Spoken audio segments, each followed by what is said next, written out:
Добър ден! Искам да направя едно видео за събитията, които ще ни радват през следващите дни и до началото на септември. Да кажем, да видим какви събития ще ни зарадват до края на август в този топъл и прекрасен летен месец. И така, какви събития ще ни радват през август?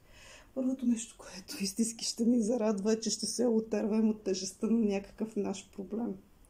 Наистина е радостно човек да си реши проблемите и те да престанат да висят над него и да престанат да го разболяват. Но хората, които са зациклили в някакъв проблем и не желаят да се отърват от него, има опасност да се разболеят. Затова, ако имате някакъв проблем вътрешен и мислите непрекъснато за него, ако не можете да решите проблема, можете да спрете да мислите негативно. Негативните мисли водят до истински заболявания. Затова, хора, погрижете се за себе си и нека щастливото събитие на този месец да бъде отърваване от лошите мисли. Друго събитие, което ще ни сполети през този месец, това е осмица пентакли.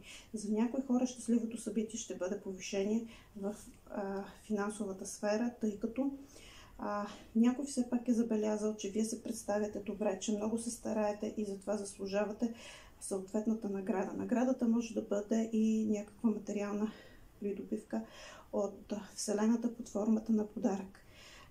Пожелавам ви този подарък с най-голямо удоволствие, дано да ви сполети точно това, което сте си мечтали да получите, защото сега е моментът събитието да дойде при вас.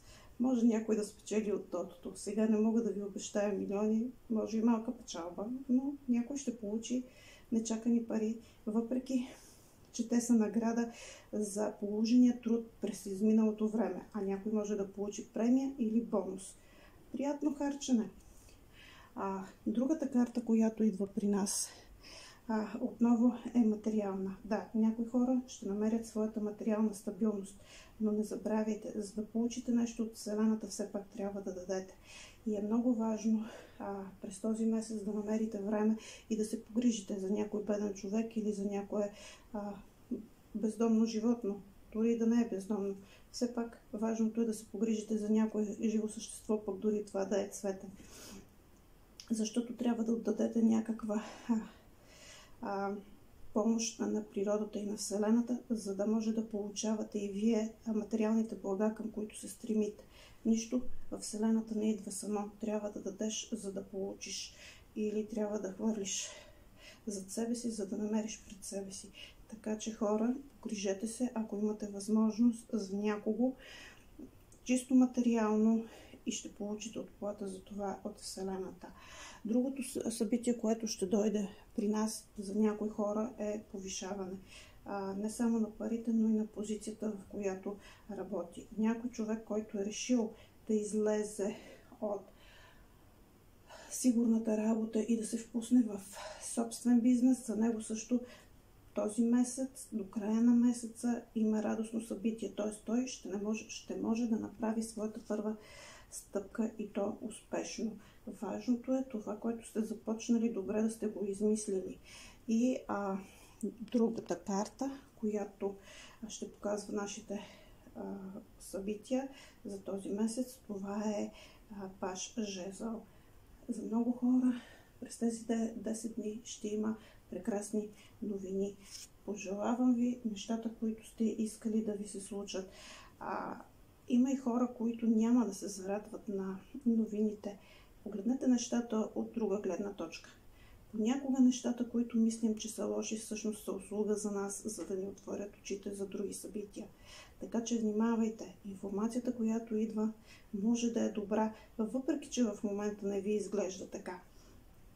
Слушайте се добре и се съобразете с информацията, която идва, защото ако се съобразите с нея, пред вас може да се отвори врата, която не очаквате, че ще се отвори, и при вас може да дойдат събития, които не сте очаквали, че ще дойдат.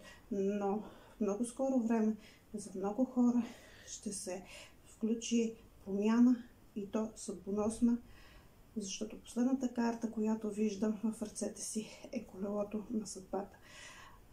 Приятно и успешно прекарване на всички. Гаданието от съвсем общ характер може да не ви резонира, но при всички случаи, ако някой го изгледа, то вероятно при него ще дойде необходимата информация, за да продължи напред и по-бързо и по-красиво. Приятно и успешно прекарване. Който желае, може за енергообмен да натисне един лайк за мен. Приятно и успешно!